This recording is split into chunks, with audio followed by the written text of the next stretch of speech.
Hello and welcome. In today's video, we will learn Urdu alphabet T, and its sound is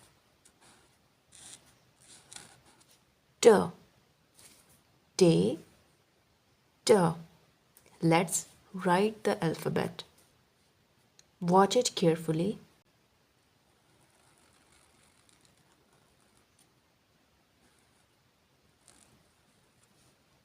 T. Watch it again.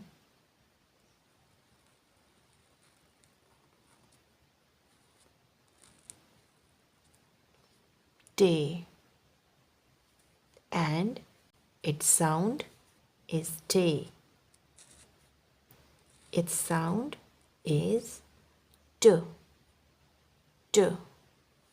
Now I will give 3 examples of alphabet T with their English meanings. T, tomato. T, tomato.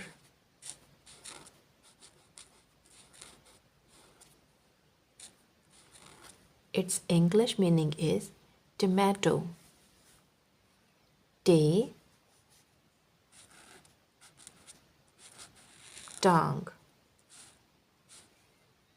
Its English meaning is leg.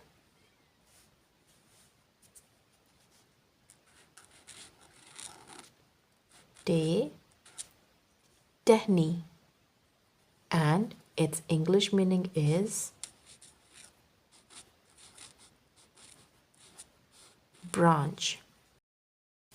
Now we will repeat complete lesson. Read after me. Urdu alphabet T. Its sound is D. T, T. T, tomato. T, tongue. T, tehni. If you like the video, do subscribe the channel for more educational content like this.